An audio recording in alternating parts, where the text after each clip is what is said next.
Sur une nuit glaciale, trempée de pluie à Seattle, Emily Parker gisait piégée sur le sol de son appartement, côte brisée par l'homme qui avait juré de la protéger, un flic corrompu. Saignant, respirant la peine, elle a tapé un dernier message pour sa sœur et l'a envoyé au mauvais numéro. À des kilomètres de là, un Navy SEAL en congé a lu le texte en silence. À côté de lui, son berger allemand s'est levé, sentant le danger. Ryan Carter n'a pas posé de questions. Il a démarré le moteur et qu'une seule erreur a tout changé. Avant que nous commencions, si cette histoire touche votre cœur, commentez Amen. Et s'il vous plaît, abonnez-vous pour plus d'histoires de courage, de loyauté et de héros silencieux. Une pluie froide glissait le long des murs de briques de château, transformant les ruelles en miroirs d'eau noire et de lumière jaune, tandis que la ville respirait par des pulsations basses et agitées, inconsciente qu'un appartement retenait son souffle. Ryan Carter a suivi l'adresse brillante sur son téléphone, avec la précision tranquille qui avait été gravée en lui par des années de service. Il avait 36 ans, grand et aux larges épaules, avec un corps bâti moins pour l'apparat que pour l'endurance. Une barbe sombre et taillée ombrait une mâchoire qui semblait figée en permanence, comme si elle avait oublié comment se détendre.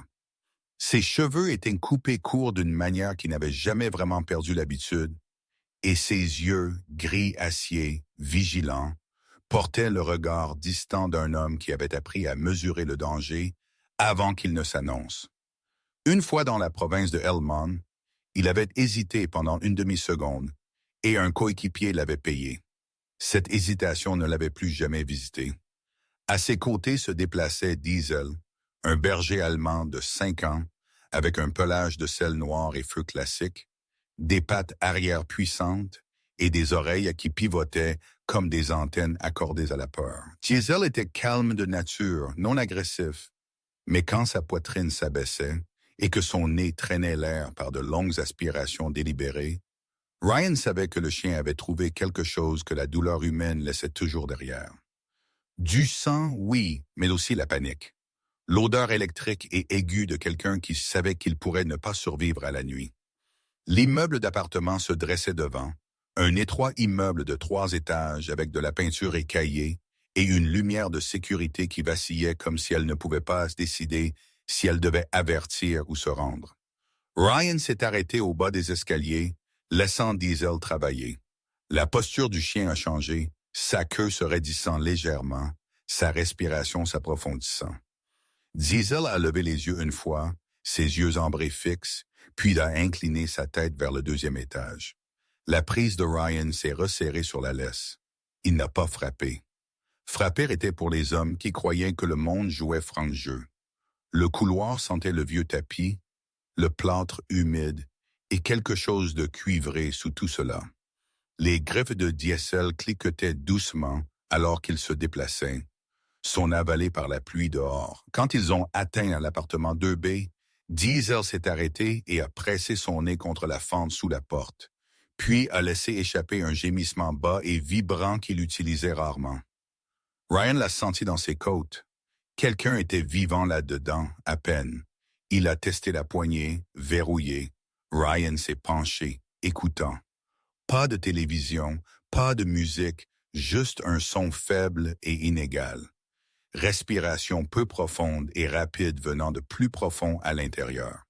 Il a reculé, mesuré l'encadrement de la porte et a enfoncé son épaule une fois fort et contrôlé. La serrure a claqué avec un bruit sec. Diesel a bondi en avant, mais s'est arrêté au genou de Ryan, attendant la permission. À l'intérieur, l'appartement était sombre, sauf pour la lueur bleutée d'un écran de téléphone fissuré posé face contre terre sur le carrelage de la cuisine. Une chaise était renversée. Une tache sur le mur a attrapé la lumière. Brun-rouge et pressé comme si quelqu'un avait essayé de se stabiliser et avait échoué. La poitrine de Ryan s'est serrée, non pas de peur, mais de reconnaissance. Il avait vu ses conséquences trop de fois, arrivant toujours des secondes ou des minutes trop tard. Il a bougé vite maintenant. Emily, dit-il, voix basse, stable, ne demandant pas. « C'est Ryan, tu m'as envoyé un message. Je suis là. Un son est venu du couloir, tissu raclant le carrelage, suivi d'une forte inspiration qui s'est transformée en tout. Les oreilles de Diesel se sont redressées en avant. Ils l'ont trouvé dans l'alcôve de la buanderie au bout du couloir, un espace à peine assez large pour une machine à laver et un sèche-linge. La porte était verrouillée de l'intérieur. Ryan s'est agenouillé, gardant son mouvement lent. « Emily, déverrouille-la. Tu es en sécurité en ce moment. » Il y a eu une pause assez longue pour qu'il imagine la peur de l'autre côté, le calcul que les victimes font lorsqu'elles décident si une nouvelle voix est un sauveur ou juste une autre version de la menace. La serrure a cliqué. La porte s'est ouverte de quelques centimètres. Emily Parker était plus petite que Ryan ne l'avait imaginé, peut-être 1,63 m, mince d'une manière qui parlait de longs corps de travail et de repas sautés. Ses cheveux bruns étaient emmêlés, collant à son visage avec la sueur, et un côté de sa mâchoire gonflait déjà en une ecchymose sombre. Elle serrait ses côtes d'un bras, les doigts tremblants, les yeux trop brillants, les pupilles dilatées par la douleur et l'adrénaline. Elle a regardé Diesel d'abord et a tressailli, puis Ryan, et quelque chose dans son regard s'est brisé. Le soulagement n'est pas arrivé d'un coup. Il s'est échappé lentement et incrédule. « Il revient, murmura-t-elle, voix. Je ne peux pas respirer correctement. Je pense que quelque chose ne va pas. » Ryan a vu comment chaque souffle se raccrochait, comment ses épaules se levaient trop haut. Il n'a pas perdu de temps en assurance qui pourrait sonner creuse. Il a glissé un bras derrière son dos, avec précaution, et l'a soulevé en un mouvement fluide. Elle a haleté, un son fin de douleur, et sa mâchoire s'est serrée. « Je te tiens, » dit-il, pas fort, mais avec une certitude qui semblait plus lourde que des promesses. Diesel s'est pressé près, son flanc contre les jambes d'Emily, son corps formant une barrière, comme s'il comprenait que tout ce qu'il avait blessé pourrait essayer à nouveau. Alors que Ryan la portait à travers l'appartement sombre, les pensées d'Emily tourbillonnaient entre gratitude et terreur. Elle a remarqué des détails qu'elle n'aurait pas dû avoir la clarté de remarquer. La chaleur de la veste de Ryan, le rythme régulier de son battement de cœur, la façon dont Diesel jetait un coup d'œil en arrière vers elle comme pour vérifier qu'elle était toujours là.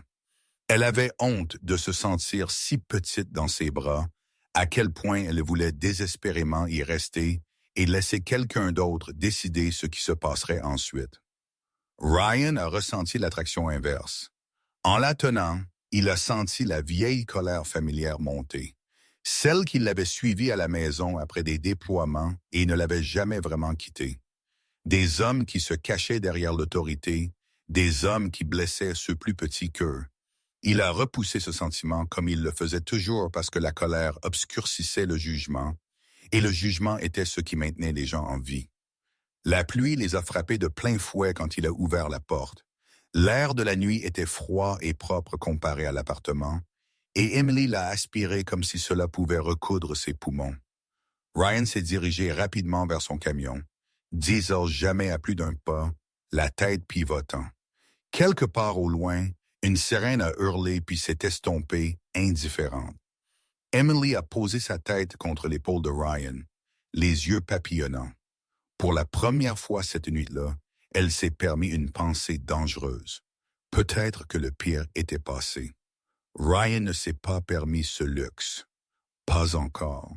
Il a resserré sa prise et a continué à bouger parce que la survie, il l'avait appris, n'était pas un moment. C'était une séquence de décisions et ce n'était que la première. La pluie martelait le pavé alors que Ryan Carter sortait de l'immeuble d'appartement avec Emily dans ses bras, Diesel serré contre sa jambe comme une ombre avec des dents. Le parking était à moitié éclairé, les flaques d'eau tremblant sous la lueur d'un unique lampadaire. Ryan venait d'atteindre la porte arrière de son camion quand des phares ont éclaté blancs à travers eux. Vifs et soudains, suivis par le sifflement incomparable d'une sirène de police coupée à minote. Le véhicule de patrouille a glissé de côté, bloquant la sortie. La porte s'est ouverte avec une lenteur délibérée. Le détective Jason Reed est sorti.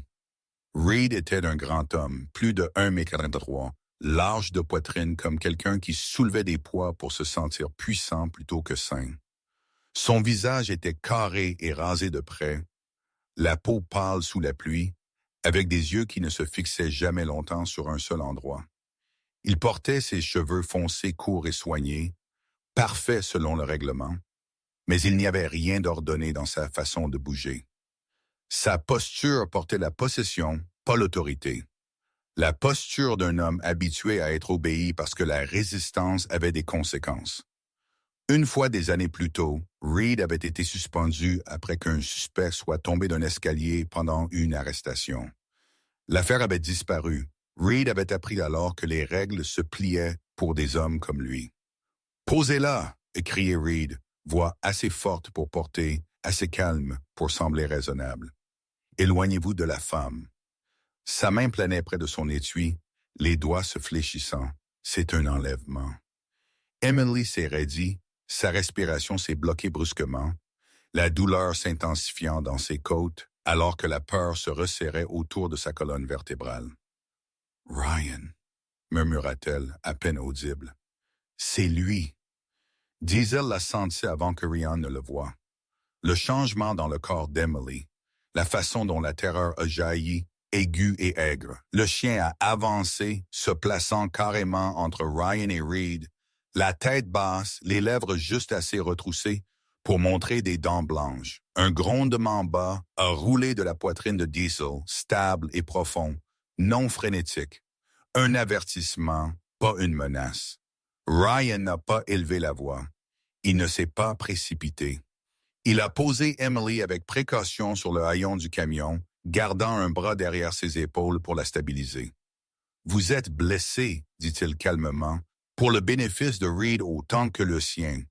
Vous avez besoin de soins médicaux. Elle est instable, a riposté Reed, faisant un pas de plus. La pluie a assombri son uniforme, collant le tissu aux muscles. Elle m'a attaqué. Les crises mentales arrivent tout le temps. Ses yeux ont jeté un coup d'œil à Diesel. Rappelez votre chien. Ryan s'est finalement redressé à sa pleine hauteur. Sous le lampadaire, son visage était illisible, mâchoire serrée sous la barbe taillée, yeux gris plats et concentrés. « Reculez », dit-il. Deux mots, pas de chaleur, pas de défi. Le grondement de Diesel s'est approfondi. Reed sourit, mince et sans humour. « Vous pensez qu'un uniforme vous rende spécial? Je suis la loi. » Il a sorti son arme à mi-chemin, assez pour rendre la menace claire. Dernier avertissement. Ce que Reed n'avait pas remarqué, ce que des hommes comme lui faisaient rarement, était la petite caméra de sécurité montée au-dessus de l'entrée du bâtiment, sa lumière rouge clignotant régulièrement tandis que la pluie glissait sur son objectif. Ryan a remarqué. Il a légèrement incliné son corps, positionnant Reed en pleine vue. « Vous pointez une arme sur une femme blessée, » dit Ryan, voix égale. « Ce n'est pas la procédure. Le contrôle de Reed a craqué. Taisez-vous. » Il a bondi en avant, attrapant le bras d'Emily. Elle a crié, la douleur déchirant son côté. Diesel a explosé en mouvement, bondissant en avant et s'accrochant à la manche de Reed avec une force écrasante, le tirant de son équilibre. Reed a juré, a trébuché, et l'arme a glissé de sa prise, dérapant sur l'asphalte mouillé. Ryan a bougé alors vite, efficace. Il a tordu le poignet de Reed, l'a projeté tête la première sur le côté du véhicule de patrouille et l'a forcé à terre. Reed a lutté, jurant, la pluie se mélangeant à la salive alors que sa bravade s'effondrait en rage. « Tu es mort » a-t-il grogné. « Tu n'as aucune idée de qui tu touches. » Ryan n'a pas répondu. Il a immobilisé Reed assez longtemps pour écarter l'arme hors de portée, puis a reculé, les mains ouvertes et visibles. Il savait qu'il valait mieux ne pas s'attarder.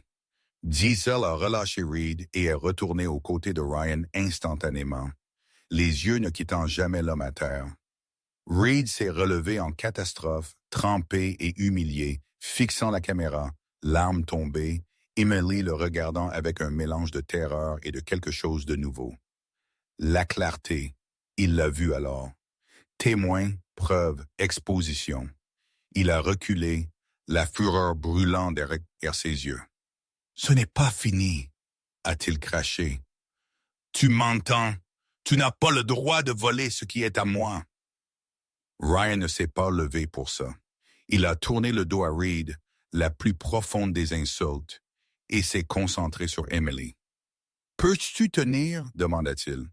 Elle a hoché la tête, des larmes coulant sur son visage. Il l'a aidé à monter sur le siège passager, l'attachant soigneusement, Diesel sautant derrière eux sans ordre.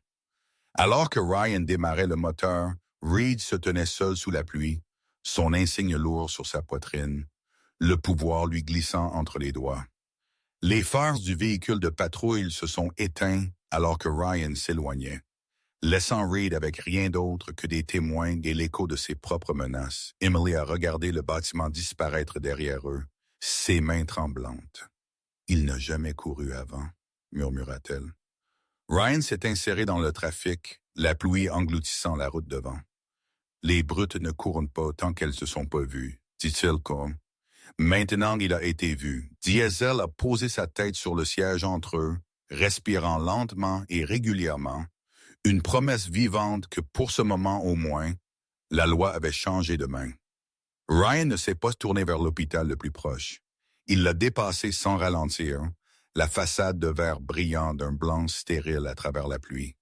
Emily a remarqué, et la panique a vacillé sur son visage meurtri.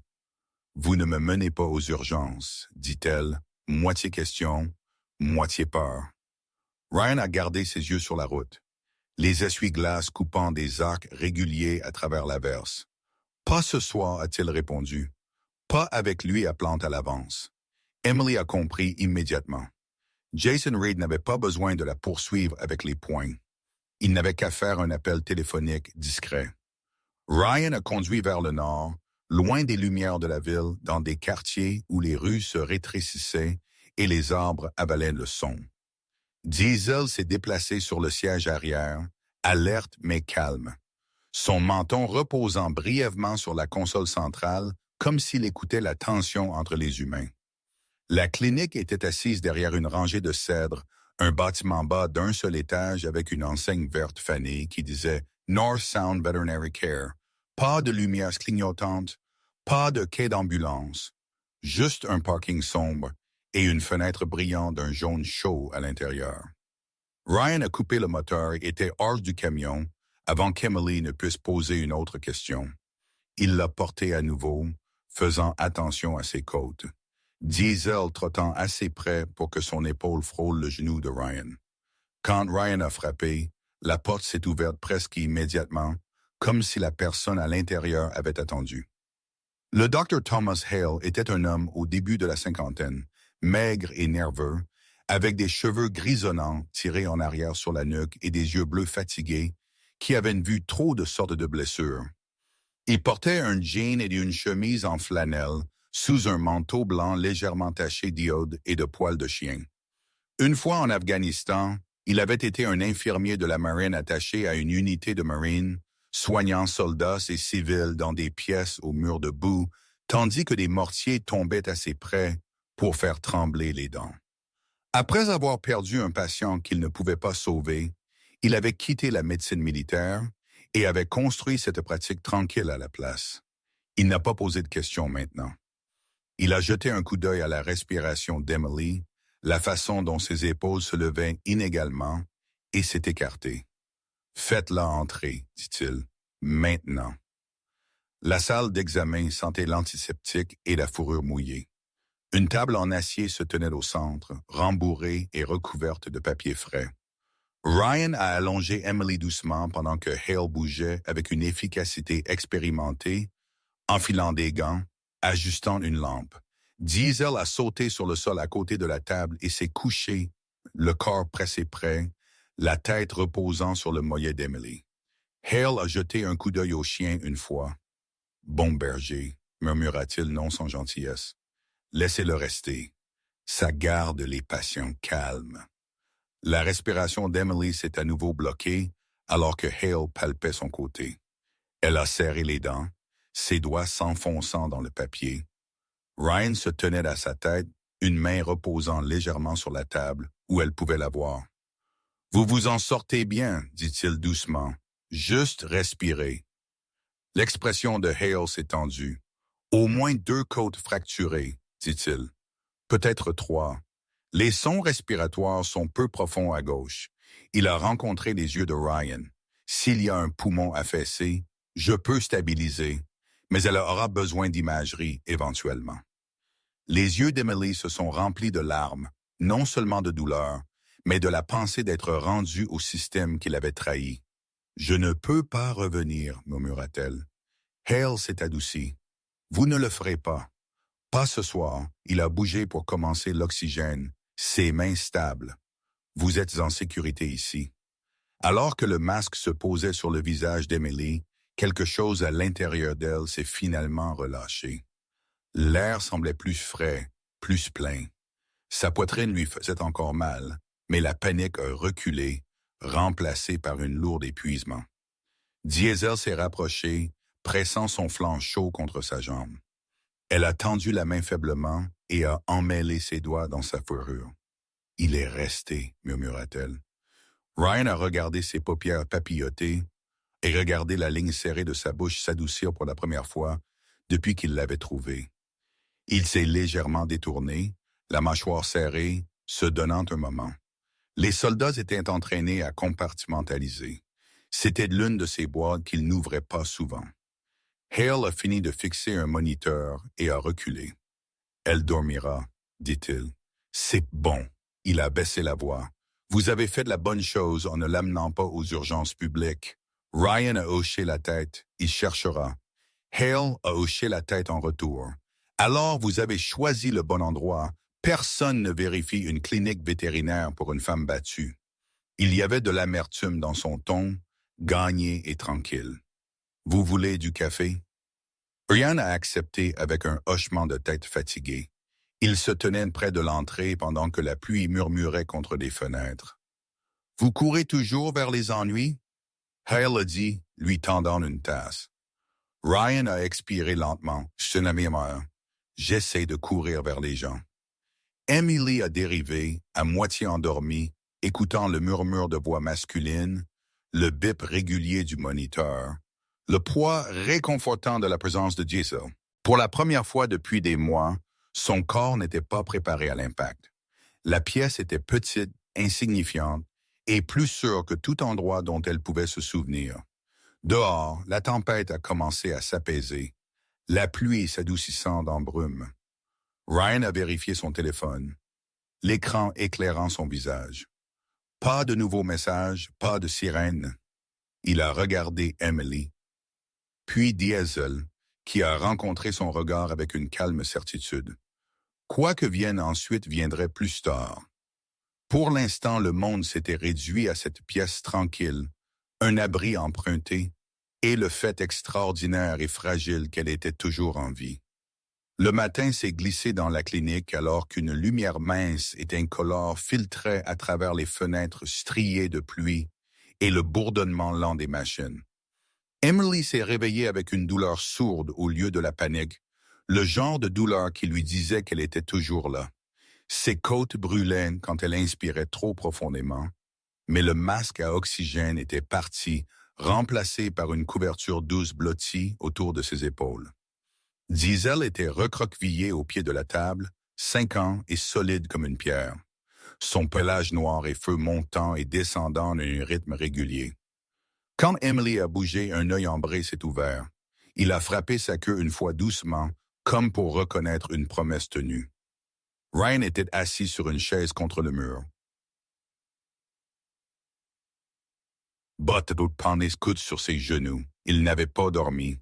Son visage semblait plus aiguisé à la lumière du jour, les angles de ses pommettes et de sa mâchoire plus prononcés, barbe taillée mais rude de fatigue.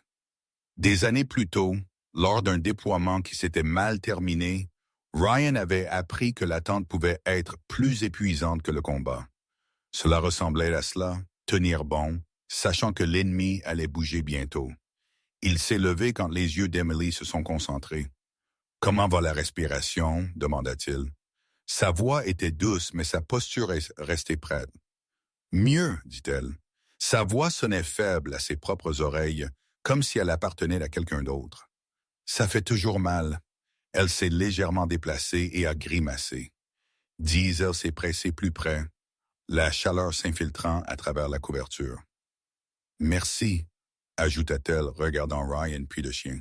« Vous deux. » Le Dr. Thomas Hale est entré avec un bloc-notes, les cheveux gris tirés en arrière, les manches retroussées jusqu'aux avant-bras, marquées par de vieilles cicatrices estompées. « Vous avez des fractures, pas des miracles, » dit-il, ton sec, mais gentil. « Mais vous vous stabilisez. » Il a vérifié ses signes vitaux, puis a fait une pause, ses yeux jetant un coup d'œil à Ryan. Quelqu'un a appelé ici il y a 1 heure, a demandé si une femme correspondant à sa description avait été amenée. Il n'avait pas besoin de dire le nom. La mâchoire de Ryan s'est serrée.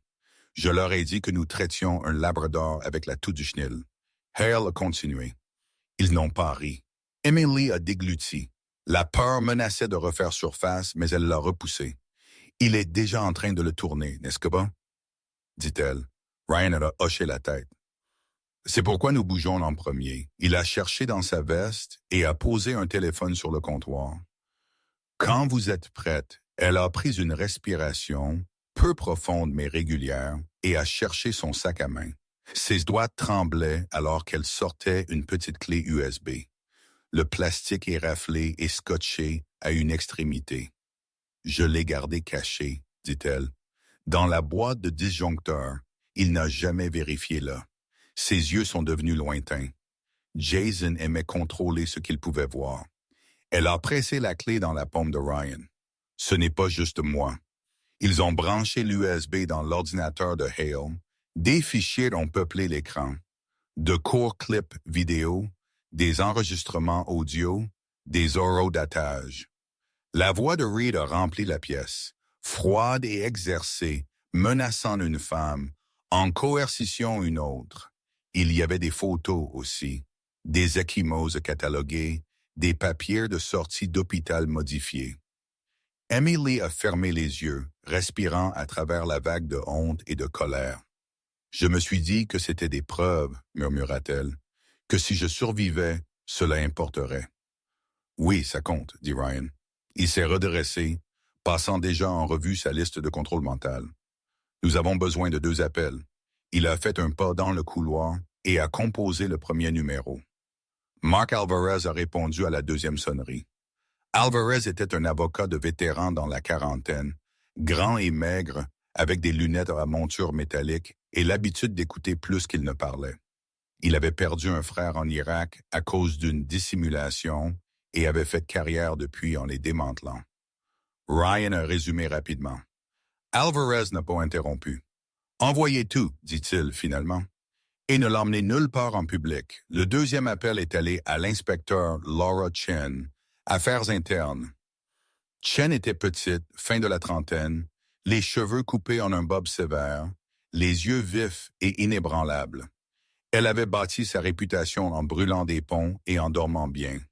De toute façon, elle a dit à Ryan, « J'ouvrirai un dossier aujourd'hui, mais comprenez ceci.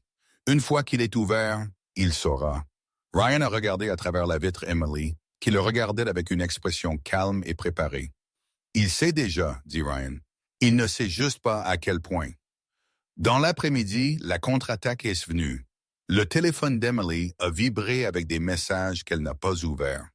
Le téléphone de Ryan s'est allumé avec des alertes, un rapport d'incident déposé, une préoccupation pour le bien-être, langage soigneusement choisi, instable, émotionnel, possible automutilation. Reed posait les bases. Les mains d'Emily tremblaient. Il disait que personne ne me croirait, dit-elle, que j'avais de la chance qu'il soit resté. Diesel a levé sa tête et a poussé son poignet avec insistance. Elle a souri faiblement et a caressé sa fourrure. « Je me crois, dit-elle, se surprenant elle-même. Hale est revenu avec du café et un avertissement. Il y a un véhicule de patrouille au ralenti de l'autre côté de la rue, dit-il doucement. Pas de lumière. Ryan a regardé par la fenêtre. Il ne s'est pas déplacé vers elle. Bien, dit-il, laissez-les regarder. Il s'est tourné vers Emily. Vous n'allez nulle part, pas encore. Il a rencontré ses yeux. Cette partie est à propos de la patience. Alors que le crépuscule s'installait, Alvarez a rappelé. Les affaires internes bougent, dit-il doucement.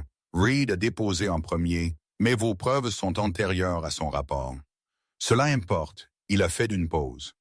Il poussera plus fort. Ryan l'a remercié et a mis fin à l'appel. Emily a expiré, une longue respiration qu'elle n'avait pas réalisé retenir. La vérité semblait fragile, comme du verre, mais elle était enfin sortie de sa cachette. Cette nuit-là, alors que la pluie revenait en un rideau doux et persistant, Emily a dormi à nouveau.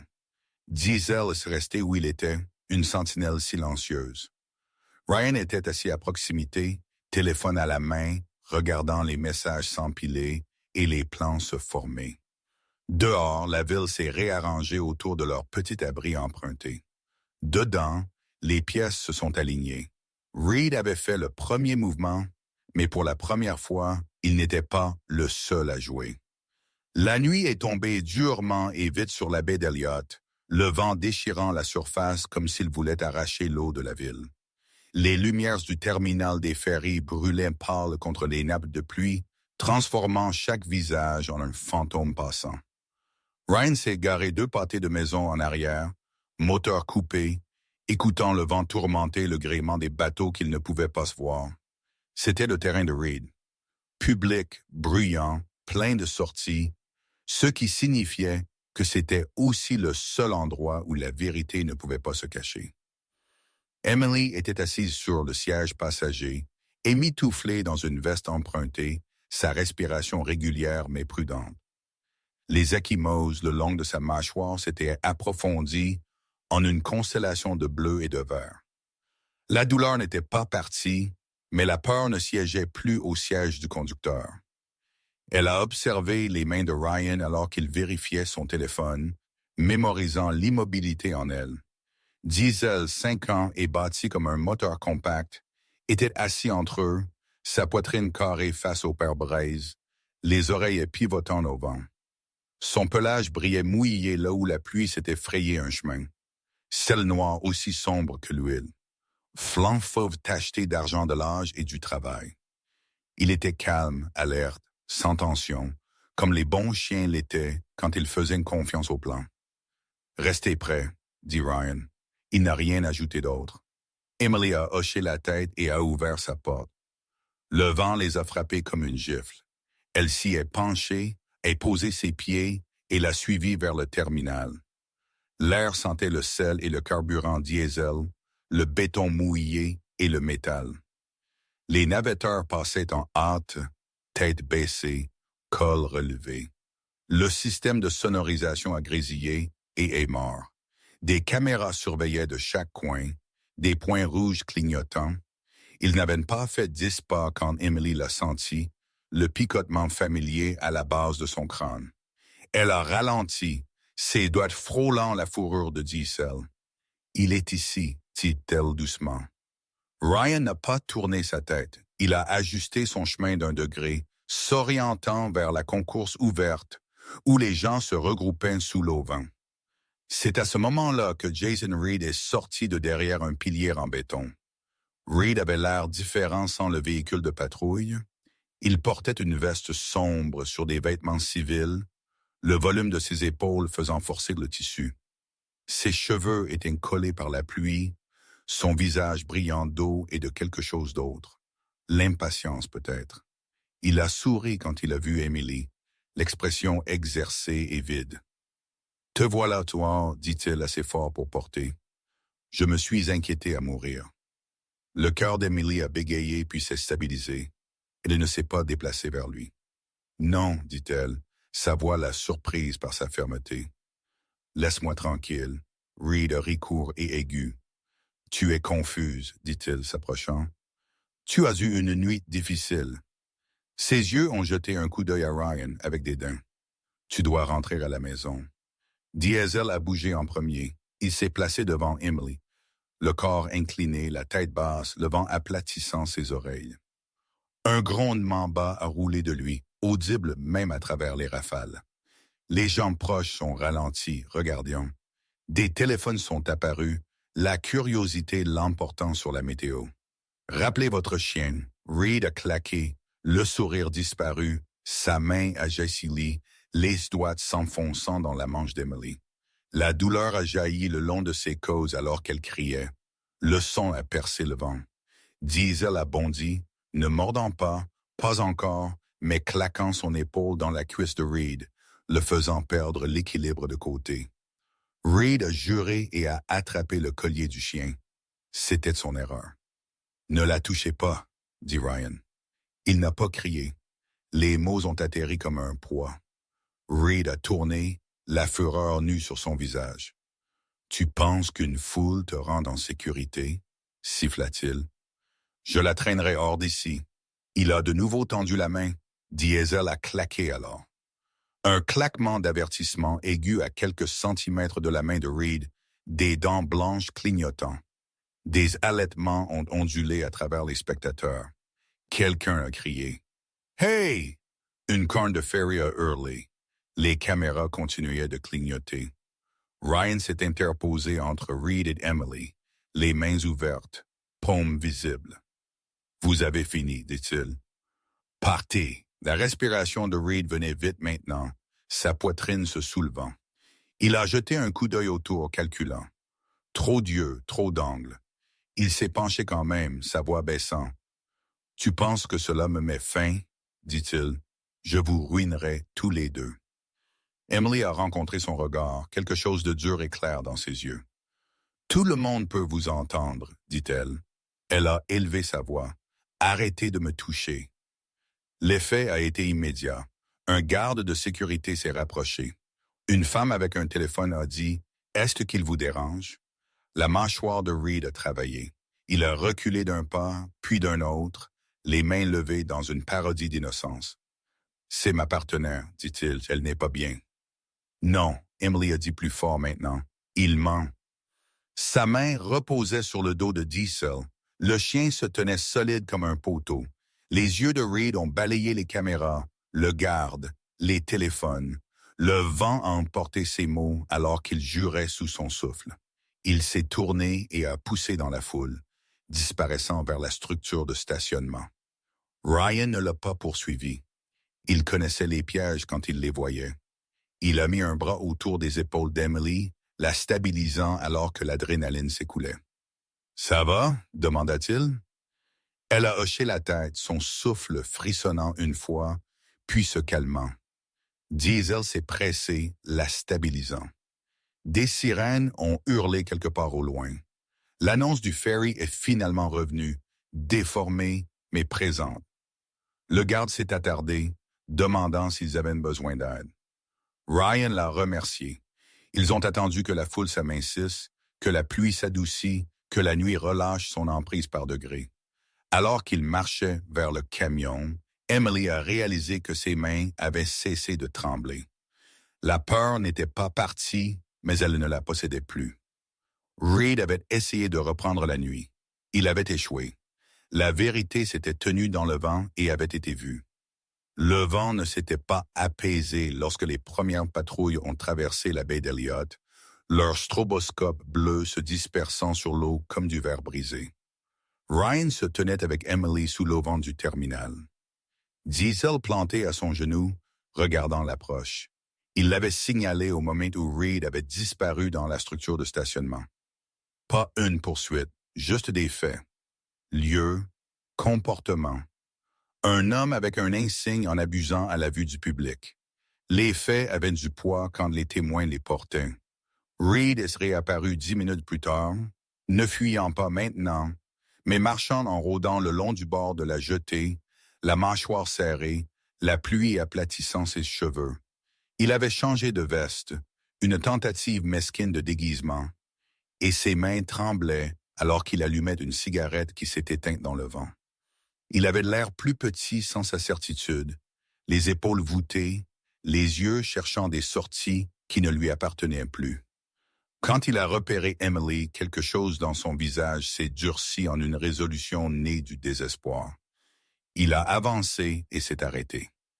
Un officier de sécurité portuaire en uniforme s'est déplacé entre eux. « Caleb Moore avait une trentaine d'années, grand et mince, avec une coupe de cheveux très courte et un calme qui venait d'années de travail avec les tempêtes et les touristes ivres. Il a levé une main, paume ouverte. « Monsieur, vous devez garder vos distances, dit-il, la voix portant. Reed a ricané, montrant son insigne. « Je suis la police. » Moore n'a pas scellé. « Ce soir, vous êtes un citoyen sur la propriété du port. » Reculez autour d'eux. Les téléphones étaient de nouveau levés. Les caméras étaient éveillées. Le regard de Reed a glissé vers Ryan. La haine nue. « Vous avez fait cela, dit-il. Vous pensez que parce que vous pouvez vous battre, vous avez le droit de décider? » Ryan n'a pas répondu. Il s'est légèrement déplacé, plaçant son corps de sorte qu'Emily soit entièrement derrière lui. Diesel reflétant le mouvement avec une précision instinctive. La présence du chien était silencieuse maintenant. Les dents cachées, les yeux fixes, une encre, plutôt qu'une arme. Le son des moteurs a grandi. 2 airships de la garde côtière sont entrés doucement, leur coque blanche claquant l'eau, suivi par un véhicule de patrouille de la police de Seattle, roulant pour s'arrêter au trottoir. La lieutenant Anna Morales est sortie, la pluie battant sur le bord de sa casquette. Elle était fin de la quarantaine, compacte et posée, avec des cheveux poivres et celles bien serrées dans un visage qui suggérait qu'elle avait survécu à plus de tempêtes qu'elle ne voulait en compter. Elle a embrassé la scène d'un seul coup d'œil. Les caméras, le groupe de témoins, la posture de Reed, et a pris une décision avant que quiconque ne parle. « Jason Reed », a-t-elle appelé, voix plate, mains où je peux les voir. Reed a ri, cassant. « Anna, allez, dit-il, tu me connais. » Morales ne s'est pas rapproché. « Je sais ce que je regarde, a-t-elle répondu. Et je sais qu'il y a un dossier des affaires internes avec votre nom dessus. » Cela a frappé. Les yeux de Reed ont balayé, calculant à nouveau. Il a fait un pas en arrière. Moore l'a imité. 2 sous-officiers de la garde côtière se sont déplacés pour flanquer, efficaces et silencieux. Reed a fui. C'était fini en quelques secondes. Il a glissé sur l'élan de la planche mouillée le portant en avant. Ryan a comblé la distance, non pas avec colère, mais avec inévitabilité. Il a accroché le bras de Reed et fait pivoter son épaule et l'a mise à terre avec une force contrôlée, le visage détourné des planches. Reed a crié, le son déchiré par le vent. « Lâche-moi » a-t-il hurlé. Diesel se tenait à quelques centimètres, ne touchant pas, une frontière vivante. Moore et les officiers de la garde côtière étaient là instantanément, les menottes claquant. Morales s'est approché alors que Reed luttait, puis s'est immobilisé quand le métal a mordu ses poignets. « Vous êtes en état d'arrestation, » dit-elle, voix claire pour les caméras. « Agression domestique, abus d'autorité. Obstruction. » Reed a craché de l'eau de pluie et des malédictions, ses mots s'embrouillant. « Elle ment, dit-il, et là, elle est instable. » Morales a regardé Emily. « Madame. » Emily a fait un pas en avant. Ses genoux tremblaient, mais sa voix non. « Je ne le suis pas, dit-elle. » Elle a soulevé sa manche, exposant les ecchymoses s'estompant le long de son bras. « Il a fait cela, et il y a des preuves, » la foule a murmuré. Les téléphones ont zoomé. Morales a hoché la tête d'un coup. Reed s'est alors affaissé, le combat s'échappant de lui. Alors qu'il était soulevé, son insigne s'est arraché de sa veste et est tombé, cliquetant sur les planches avant de glisser dans une flaque peu profonde. Il gisait là face contre terre, la pluie bosselant sa surface. Personne ne l'a cherché.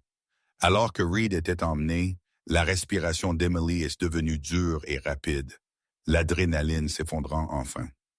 Ryan l'a stabilisé, une main légère à son coude. « C'est fait, dit-il, attentif à ne pas promettre trop. » Diesel s'est pressé, chaud et solide. Les bateaux de la garde côtière étaient au ralenti, les lumières baignant la jetée en bleu. Morales a fait une pause avant de partir. « Les affaires internes voudront des déclarations, » dit-elle à Ryan. « Vous et le chien avez fait la bonne chose. » Elle a jeté un coup d'œil à Diesel et a presque souri. « Bon travail. » Quand la jetée s'est dégagée, la pluie s'est adoucie en brume. Emily a regardé l'espace vide où Reed s'était tenu et a ressenti quelque chose qu'elle n'avait pas attendu. Calme. Pas de soulagement, pas de triomphe. Calme. Je ne pensais pas que ça ressemblerait à ça, dit-elle. Ryan a suivi son regard vers la flaque où l'insigne avait été. Le pouvoir semble petit quand c'est fini, dit-il. Ils ont marché ensemble vers le camion. Diesel a secoué une fois en y voyant de lait voler, puis a trotté en avant, la queue facile. La ville a expiré. Quelque part, la paperasse a commencé et les conséquences se sont alignées comme des dominos. Pour l'instant, la nuit appartenait aux vivants et la vérité vue, enregistrée et portée par les témoins avait pesé assez pour tenir. La ville côtière d'Alder Cove s'est réveillée lentement, comme si elle avait appris la patience de la marée. De basses maisons s'accrochaient à la falaise au-dessus d'une plage en croissant. Peinture patinée douce par le sel et les années. Emily Parker se tenait sur le porche de son cottage loué et respirait un air qui sentait le varech et le bois propre, ses côtes ne lui faisant mal que lorsqu'elle oubliait de bouger doucement. La partie légale s'était installée dans la paperasse et les victoires tranquilles, une ordonnance de protection qui tenait, une affaire qui progressait sans qu'elle ait à revivre chaque détail. Un avocat qui rappelait et qui voulait dire ce qu'il disait. Elle travaillait le matin dans une petite clinique et l'après-midi marchait le long du rivage avec Diesel, qui avait eu 5 ans et demi et un peu de gris autour du museau, son pelage noir et feu éclatant contre le sable pâle. Il marchait près, sans s'accrocher, content de s'adapter à son rythme, sa présence un métronome stable pour sa respiration. Les voisins le connaissaient par son nom maintenant. Madame Clean, grande et mince Reed avec des cheveux blancs tressés dans son dos, a salué de son jardin et l'a appelé Monsieur, comme s'il était un vétéran aussi. Au café sur Main, Jonah Reed, sans lien de parenté, tirait des espressos avec des avant-bras ancrés et une voix douce, glissant toujours un biscuit à Diesel sans demander. La vie d'Emily s'était rétrécie et approfondie, un bol sculpté pour contenir le calme. Ryan Carter a terminé son congé de la façon dont il terminait la plupart des choses, sans cérémonie. Il a fait ses bagages tôt, bottes posées près de la porte, équipement plié avec le même soin qu'il avait appris outre-mer. La ville l'avait laissé partir sans discussion. Les derniers jours étaient des rendez-vous et des adieux qui ne lui demandaient pas de rester. Le matin où il a conduit vers le nord, le ciel au-dessus de Seattle était d'un bleu clair qu'il n'avait pas souvent vu. Il s'est arrêté à Alder Cove parce qu'il voulait voir l'endroit où la peur avait finalement desserré son emprise sur elle. Il s'est garé près de la jetée et a attendu, les mains reposant sur le volant, la vieille habitude de la préparation toujours bourdonnant sous sa peau. Il avait laissé Diesel derrière des mois plus tôt, la décision prise dans une pièce tranquille, quand Emily avait dit « Non pas en suppliant, juste honnête, il m'aide à dormir ». Ryan avait compris, les chiens savaient où ils étaient nécessaires. Emily a vu le camion d'abord, puis l'homme appuyé contre lui, la barbe taillée plus courte qu'avant, les épaules détendues d'une manière qu'elle n'avait pas vue à Seattle. Il portait une veste simple et ressemblait à quelqu'un qui appartenait partout où il se tenait. Elle a descendu le chemin avec Diesel trottinant devant, la queue haute. Le chien a atteint Ryan et s'est arrêté, s'est assis et a attendu comme pour vérifier que cette rencontre était permise. Ryan s'est accroupi et Diesel a pressé son front contre la poitrine de Ryan. Un bref contact solide qui disait tout. « Bon garçon », murmura Ryan, voix rauque. Il s'est levé quand Emily les a rejoints. Ils ne se sont pas étreints, ils ont souri, le genre qui ne demandait pas de preuves. Ils ont marché vers la plage ensemble, l'après-midi assez chaud pour laisser les vestes ouvertes. Emily a parlé de ses jours sans excuses ni défensive. Ryan a écouté comme il l'avait toujours fait, avec une attention qui ne se pressait pas. Elle lui a montré l'endroit où les rochers formaient un banc naturel et les bassins de marée contenaient des anémones qui se fermaient quand les ombres passaient. Diesel a parcouru devant, vérifiant l'égal, revenant quand appelé. « Je ne pensais pas que le calme ressemblerait à ça, » dit Emily, regardant l'eau. « Je pensais que ce serait vide. » Ryan a hoché la tête. « Le calme n'est pas vide, dit-il. C'est de la place. » Il lui a dit qu'il retournait à son unité, que le travail irait et viendrait, qu'il avait appris à le laisser faire les deux. Il n'y avait pas ce de promesse pliée dans les mots. Il n'a pas proposé de rester, elle ne lui a pas demandé. Plus tard, ils se sont assis sur le porche alors que le soleil s'inclinait bas, doré sur l'eau. Madame Clean a apporté un pain, encore chaud, et a fait semblant de ne pas remarquer l'uniforme de Ryan plié sur le siège du camion. Diesel était couché entre eux, la tête sur le pied d'Emily, respirant lentement. Emily a réalisé qu'elle ne scrutait plus l'horizon. L'habitude s'était usée sans qu'elle le remarque. Quand Ryan s'est levé pour partir, elle l'a accompagné jusqu'au camion. « Merci, dit-elle, non pas pour le sauvetage, mais pour la façon dont il ne lui avait jamais dit qu'y être après. » Ryan a touché le bord de sa casquette en un demi-salut, le plus petit sourire au coin de sa bouche. « Vous avez fait la partie difficile, dit-il. » Il s'est éloigné alors que la lumière s'adoucissait, la route se courbant hors de vue.